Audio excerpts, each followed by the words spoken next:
Bienvenue les gens sur ma chaîne Dragon Rider. Aujourd'hui on parle moto A2 et plus précisément des meilleures options neuves en 2025 chez les constructeurs japonais. Pourquoi les constructeurs japonais? Généralement les motos japonaises sont réputées comme fiables et coûtent souvent moins cher que leurs homologues européennes comme chez KTM, Ducati par exemple. Que vous cherchez une sportive, un roadster ou un trail, il y en a pour tous les goûts. Pourquoi acheter une moto neuve en A2? C'est une question que beaucoup de motards se posent. Vaut-il mieux acheter une moto neuve ou d'occasion? Voici quelques arguments en faveur du neuf. Premièrement, il y a la fiabilité. Pas de mauvaise surprise mécanique ou d'historique douteux. Ensuite, vous bénéficiez de la garantie constructeur qui est gage de tranquillité d'esprit avec plusieurs années de garantie. En général, ces motos proposent un équipement moderne qui englobe les dernières technologies, un ABS performant, différents modes de conduite, etc. Et enfin, argument de taille, une revente facile, une moto récente garde une bonne valeur et se revend mieux en fin de période A2. Avant de rentrer dans le détail des modèles, parlons rapidement d'un point important, le choix entre un bicylindre et un 4 cylindres en A2.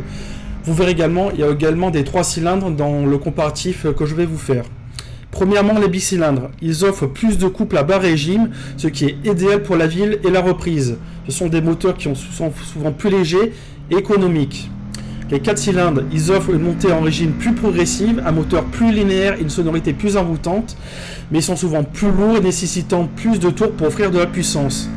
Certaines motos sont directement en full après le bridage A2, ce qui peut être un avantage pour ne pas devoir en changer après la période de restriction. Maintenant, autre point important, la différence entre les motos full et bridées. Alors les motos full, ce sont des motos qui possèdent toute la puissance dès le départ sans bridage. Elles se vendent très bien en occasion avec très peu de pertes financières. Pour les motos bridées, ce sont des motos débridables avec une puissance correcte pour s'amuser et taquiner les grosses cylindrées. Elles présentent également une économie sur le long terme car cela évite de devoir acheter une moto directement après la passerelle.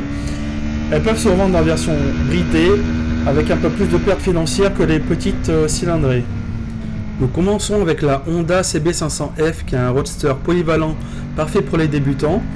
Elle est équipée d'un moteur bicylindre parallèle de 471 cm3 développant 47 chevaux et demi à 8600 tours minute et un couple de 43 Nm à 6500 tours minute.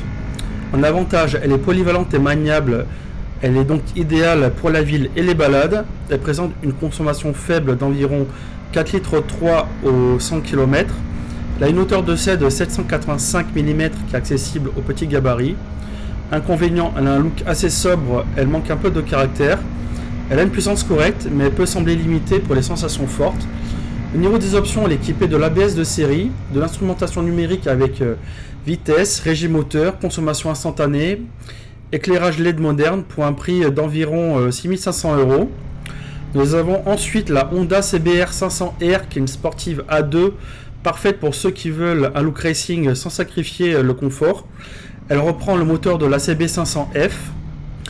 En avantage, elle présente un design sportif et agressif, une bonne maniabilité avec sa fourche inversée Showa A SFF BP de 41 mm, une hauteur de selle de 785 mm toujours accessible aux petits gabarits.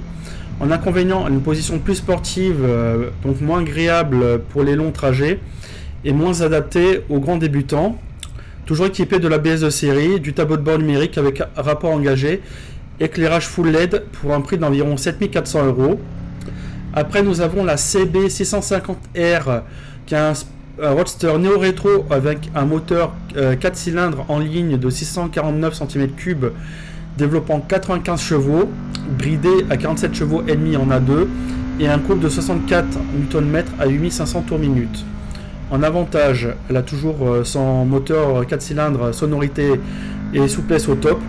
Son design néo-rétro séduisant. Elle a un équipement premium, fourche inversée, freinage performant. En inconvénient, elle a une hauteur d'ocelle un peu plus haute de 810 mm, moins adaptée aux petits gabarits. Également poids plus élevé de 202 kg. Elle est équipée de l'ABS de série, d'un tableau de bord LCD moderne, éclairage LED. Elle est également disponible avec l'Honda e-Clutch qui permet de passer les vitesses sans embrayage pour un prix d'environ 9000 €. Enfin, nous avons la CBR 650R qui est une vraie sportive carénée, toujours avec le même moteur 4 cylindres développant 95 chevaux et bridé bien sûr à 47 chevaux 5 en A2. Elle propose un look 100% racing inspiré de la Fireblade, des équipements modernes, donc la fourche Showa SFF BP. L'inconvénient, toujours la même selle de 810 mm et une position plus sportive et plus fatigante sur les longs trajets. Au niveau des équipements, elle a l'ABS de série, tableau de bord LCD avec indicateur de rapport engagé, éclairage LED est toujours disponible avec l'e-clutch pour un prix d'environ 9500 €. Enfin, nous avons la CB 750 Hornet, qui est un rodeur sportif moderne avec un bicylindre en ligne de 755 cm3, développant 91 chevaux, bridé à 47 chevaux 5 en A2 et un couple de 75 Nm. Niveau avantage, un moteur performant même en version A2. Design moderne et sportif. La hauteur de selle est de 795 mm, ce qui reste encore accessible aux petits gabarits. En inconvénient, elle a un poids un peu élevé de 192 kg et un prix plus élevé que les CB500. Au niveau des options multimédia, elle est plutôt bien fournie avec l'ABS et contrôle de traction HSTC et un écran TFT couleur 5 pouces avec Bluetooth et l'application Honda RoadSync pour la navigation et la musique. Éclairage full LED pour un prix d'environ 8000 €. Nous continuons chez Kawasaki avec la Z500 qui est un roadster conçu spécialement pour les détenteurs de permis A2. Elle est équipée d'un moteur bicylindre parallèle de 451 cm3 délivrant 45 chevaux 4 à 9000 tours-minute ainsi qu'un couple de 42,6 Nm à 6000 tours-minute avec un poids de 171 kg et une hauteur de selle de 785 mm. Elle est particulièrement adaptée aux pilotes de petits gabarits. En avantage, elle a une maniabilité exceptionnelle grâce à son poids léger.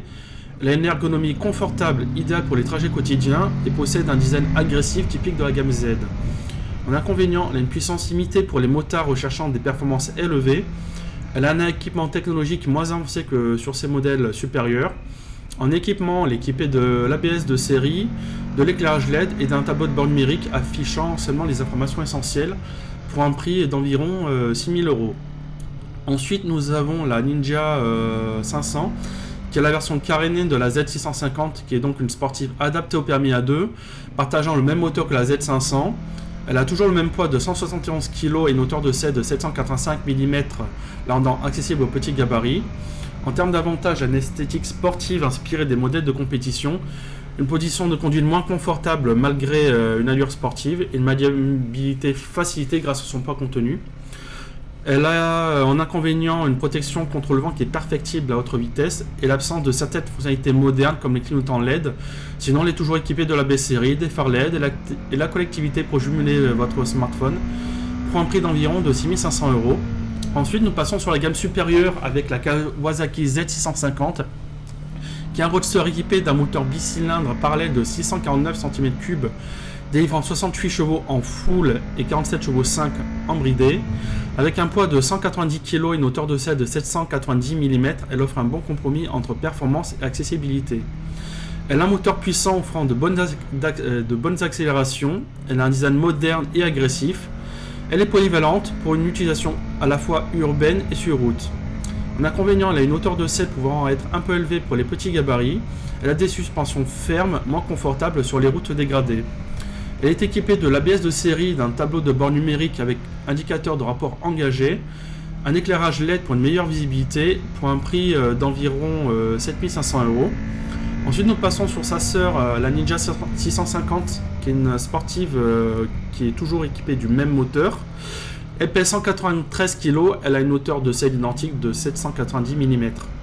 En avantage, elle a une esthétique sportive avec carénage intégral, confort de conduite pour les trajets quotidiens et les balades, un moteur réactif offrant une bonne souplesse. En inconvénient, elle a une position de conduite semi-sportive qui est moins confortable sur de longues distances et une hauteur de selle pouvant être un peu élevée pour les petits gabarits.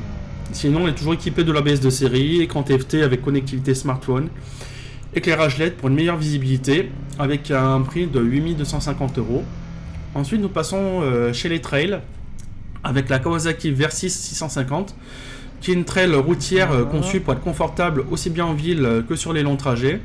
Elle est toujours équipée du même moteur bicylindre de la Z650. Elle affiche un poids de 219 kg et une hauteur de selle de 845 mm, ce qui la rend moins adaptée aux petits gabarits. En termes d'avantages, elle a une position de conduite droite et confortable idéale pour les longs trajets. Elle a une grande autonomie de par son grand réservoir de 21 litres. Elle a une protection contre le vent avec sa bulle réglable. En inconvénient, elle a une hauteur de selle élevée, donc peu adaptée aux pilotes de petite taille. Il y a un point important qui peut être intimidant pour les débutants. Au niveau des options, on a l'ABS de série, écran TFT couleur avec connectivité smartphone, éclairage full LED, et différents modes de conduite personnalisables et contrôle de traction pour un prix d'environ 8300 €. Et enfin, nous avons la Kawasaki Vulcan S, qui est un cruiser au look custom, toujours propulsé par le même bicylindre de la Z650, pour un prix d'environ de 8400 €. Elle pèse 229 kg, avec une hauteur de selle seulement de 705 mm, la rendant idéale pour les petits gabarits. En termes d'avantages, elle a une position de conduite détendue, idéale pour le cruising. Une selle basse de 705 mm, parfait pour les pilotes de petite taille. Également un ErgoFit système qui permet d'ajuster le repose-pied et le guidon pour un confort optimal. En termes d'inconvénients, elle a un look spécifique qui ne peut pas plaire à tous et il est moins dynamique que les roadsters en termes de performance.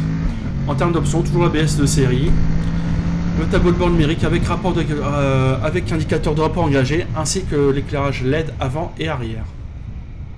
Maintenant du côté de chez Suzuki, nous avons le GX8S qui est un roadster de moyenne cylindrée propulsé par un moteur bicylindre parallèle de 776 cm3 développant 83 chevaux à 8500 tours minute et un couple de 78 Nm à 6100 tours minute. Bien entendu, pour les détenteurs du permis A2, une version bridée est disponible. Elle pèse 202 kg et possède une hauteur de selle de 810 mm. Elle a un moteur performant offrant une bonne réactivité, un design moderne et agressif qui attire le regard, et des équipements technologiques avancés tels que le shifter up and down, le système anti-patinage, le Suzuki Intelligent Ride System avec sélecteur de mode de conduite, et enfin un écran TFT couleur fournissant des informations claires et complètes. Au niveau des inconvénients, la hauteur de selle qui est un peu élevée pour des pilotes de petits gabarits. Il y a un prix légèrement supérieur à certains concurrents de la même catégorie, car oui, elle est en effet proposée pour la modique somme de 9300 €. Sinon, nous avons sa consoeur sportive, le GX8R, qui est une sportive équipée du même moteur que la GX8S. Elle se distingue par un carnage complet et sa position de conduite plus sportive. La hauteur de selle est de 810 mm également. Niveau des avantages, elle a une esthétique sportive avec carénage intégral moderne. Une position de conduite sportive offrant une expérience dynamique et des technologies avancées pour une conduite optimisée. Au niveau des inconvénients, la hauteur de selle moins adaptée aux petits gabarits et également une position de conduite sportive pouvant être fatigante sur de longs trajets. Au niveau des options, elle a le classique freinage ABS, écran TFT couleur et différents modes de conduite personnalisables pour adapter la moto aux conditions de route. Et elle est proposée au prix avoisinant les 9900 €. Sinon, pour venir sur les roadsters de chez Suzuki, nous avons le SV650 qui est un roadster emblématique de la marque, propulsé par un moteur bicylindre en V de 645 cm3, délivrant 76 chevaux à 8500 tours minute. Bien évidemment, une version bridée est disponible. Elle pèse 196 kg, elle a une hauteur de selle de 800 mm, la rendant relativement accessible aux pilotes de moyen gabarit.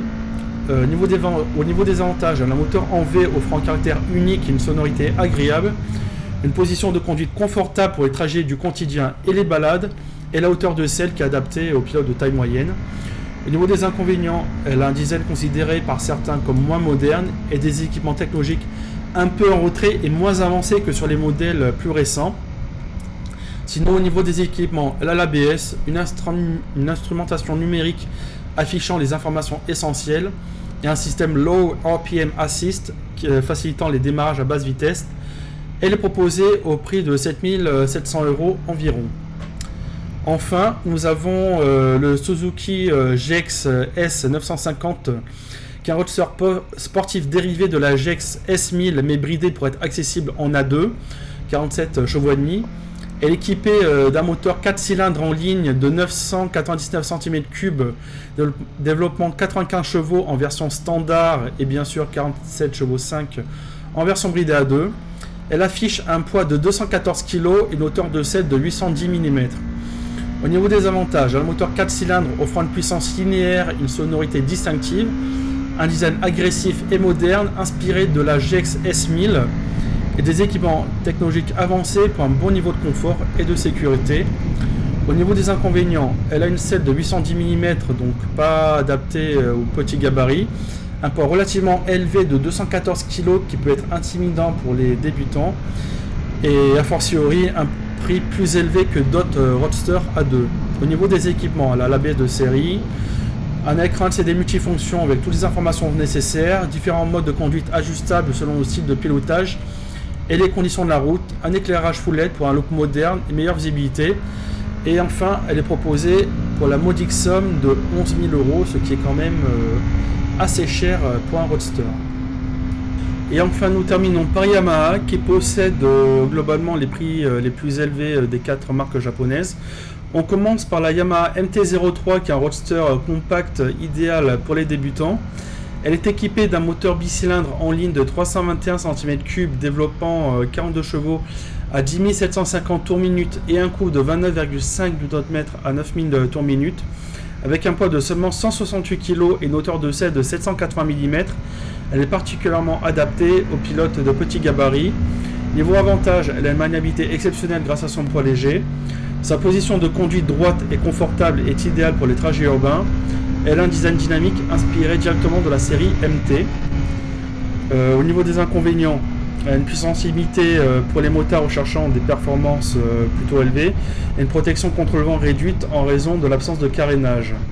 Elle est équipée de l'ABS de série, de l'éclairage LED et d'un tableau de bord numérique affichant les informations essentielles. Elle est affichée au prix de 6 400 €. Ensuite, nous avons la Yamaha R3, qui est une sportive conçue également pour les détenteurs du permis A2. Elle partage le même moteur que la MT-03. Elle pèse 169 kg et possède une hauteur de selle identique de 780 mm. Donc ce qui la rend assez accessible aux petits gabarits. Au niveau avantage, un look sportif est directement inspiré de la Yamaha R1, la selle basse et un poids léger qui la rend facile à manœuvrer. Niveau des inconvénients, le moteur est un peu juste pour ceux qui veulent plus de sensations et la protection contre le vent est perfectible à haute vitesse. Elle est équipée, comme la MT-03, l'ABS de série, tableau de bord numérique avec indicateur d'apport engagé, éclairage full LED. Elle est affichée au prix d'environ 7 000 €. Ensuite, nous passons sur la gamme supérieure avec la MT-07, donc un incontournable des Roadsters A2, qui est l'un des Roadsters les plus populaires, grâce à son moteur bicylindre performant et son châssis qui est agile. Elle est équipée d'un bicylindre en ligne de 689 cm3 développant 73,4 chevaux en version full et évidemment 47 chevaux 5 en A2. Son couple de 67 Nm à 6500 tours-minute en fait une moto nerveuse et agréable à piloter. Elle pèse 184 kg et sa hauteur de selle est de 855 mm. Niveau des avantages, elle a un moteur Crossplane CP2 donc qui est souple et coupleux. Elle est légère, 184 kg pour sa cylindrée. Elle est confortable et polyvalente, ce qui la rend idéale pour le quotidien et les balades. Au niveau des inconvénients, elle a des suspensions de série un peu souples, surtout en conduite dynamique. Elle a un freinage courette, mais qui pourrait être un peu plus mordant. Au niveau des options, elle a l'ABS de série, écran LCD avec vitesse, rapport engagé et jauge d'essence, éclairage LED moderne. Elle est affichée au prix d'environ 8 000 €. Nous avons sa contresœur sportive, la Yamaha R7, qui a la version sportive de la MT-07 avec un carnage intégral et des suspensions améliorées. Elle reprend le moteur bicylindre de la MT-07. Elle affiche un poids un peu plus élevé, mais pas de beaucoup, de 188 kg, et sa hauteur de selle est de 835 mm, donc elle est un peu plus haute que la MT-07. Elle a un look agressif et aérodynamique directement inspiré de la R1, un comportement plus sportif que la MT-07 avec des suspensions réglables, et une ergonomie bien pensée pour une position de conduite sportive mais pas extrême. Au niveau des inconvénients, la selle qui est un peu plus haute la rend moins accessible aux petits gabarits, une position plus exigeante, moins confortable pour les longs trajets du fait de sa position sportive. Elle a l'ABS de série, écran LCD avec affichage numérique clair, un éclairage full LED Elle est affichée au prix d'environ de 10 000 euros. Ensuite, nous passons sur les trails chez Yamaha avec la Ténéré 700 qui est une moto trail conçue pour l'aventure avec des capacités tout-terrain impressionnantes. De même, elle partage le même moteur bicylindre CP2 de la MT-07 de la R7. Elle est cependant un peu plus lourde avec un poids de 205 kg. Elle possède une hauteur de selle de 875 mm, ce qui la rend difficile d'accès pour les petits gabarits. Au niveau des avantages, un moteur robuste et fiable, idéal pour l'aventure. Une garde au sol qui est élevée, elle est parfaite pour les pistes et les chemins. Elle offre un grand confort sur les longs trajets avec une position droite et un grand débattement de suspension. Au niveau des inconvénients, sa hauteur de selle élevée qui est quasi inaccessible pour les petits gabarits. Elle est moins agile en ville en raison de sa stature imposante. Au niveau des options technologiques et multimédia, elle a un ABS déconnectable pour le tout-terrain. Un tableau de bord LCD simple mais efficace, un éclairage LED puissant pour la conduite nocturne. Elle est affichée au prix d'environ 11 200 euros. Enfin, nous terminons sur les gammes 09 de chez Yamaha. Donc, tout d'abord, nous avons la MT-09 qui est une version bridée de la MT-09 équipée d'un 3 cylindres de 890 cm3 développant 47,5 chevaux en A2 bien évidemment, avec un poids de 193 kg et une hauteur de selle de 825 mm. Et reste une option sportive et nerveuse pour ceux qui veulent un roadster musclé dès le permis A2. Au niveau des avantages, elle a un moteur 3 cylindres offrant du couple et une sonorité unique. Elle a un châssis dynamique et agile, des équipements modernes et technologiques. Après, au niveau des inconvénients, sa hauteur de selle n'est pas idéale pour les petits gabarits. Et enfin, elle a un prix plus élevé que les roadsters bicylindres, du fait de sa nature 3 cylindres. Du coup, elle est affichée au prix de 10 700 euros environ. Et enfin, nous terminons avec la Yamaha R9 A2 qui est une sportive directement inspirée de la R7 mais équipée du 3 cylindres qui équipe la MT-09. Elle pèse 195 kg et a une hauteur de selle de 830 mm. Au niveau des avantages, toujours le même moteur 3 cylindres qui est idéal pour une conduite sportive. Look directement inspiré de la R7 mais avec une aérodynamique travaillée. Des équipements haut de gamme pour un comportement dynamique. Au niveau inconvénient, elle a une position de conduite radicale qui est peu adaptée au quotidien, donc si vous voulez faire de la ville, c'est pas du tout conseillé. Une hauteur de selle de 830 mm qui est moins adaptée au petit gabarit comme d'habitude. Au niveau des options, elle a l'ABS plus mode de conduite réglable, un écran TFT couleur avec connectivité smartphone, un éclairage LED haut de gamme. Elle est affichée au prix de 13 700 euros, ce qui en fait l'une des motos les plus chères de ce guide d'achat. Au final, après tout ça, quelle moto A2 choisir en 2025? Si vous cherchez une moto pour débuter et progresser facilement, je vous conseille du côté de chez Kawasaki la Z500 ou la Ninja 500 qui sont légères, maniables et économiques. Du côté de chez Honda, vous avez la CB500F qui est ultra fiable et facile à prendre en main. Si vous voulez une moto sportive A2, vous avez la Yamaha R7, la Honda CB-R 650R, la Ninja 650 pour ceux qui veulent une moto carénée dynamique. Si vous cherchez un roadster fun et nerveux, vous avez chez Kawasaki la Z650 ou chez Honda la CB750 Hornet pour ceux qui veulent un peu plus de punch. Sinon, si vous préférez les 3 ou 4 cylindres pour des sensations uniques, vous pouvez opter chez Yamaha pour la MT-09 A2 ou chez Suzuki pour le GX S950. Si vous prévoyez de voyager ou de faire de longues distances, vous pouvez opter chez Kawasaki le Versys 650 ou chez Yamaha le Ténéré 700 qui sont confortables, pratiques et adaptés aux longs trajets. Et enfin, si vous voulez vous distinguer un peu des autres et que vous aimez le style Custom Cruiser, vous avez le Kawasaki Vulcan S qui propose une selle basse, une bonne ergonomie personnalisable et un look assez rétro. Mais très important, toujours essayer la moto avant d'acheter. La hauteur de selle, le poids et la position de conduite sont des éléments essentiels pour votre confort et votre sécurité. Voilà, c'est tout pour aujourd'hui. Si vous aimez cette vidéo, n'hésitez pas à vous abonner à la chaîne et à liker cette vidéo. Je vous dis à plus tard pour plus de contenu.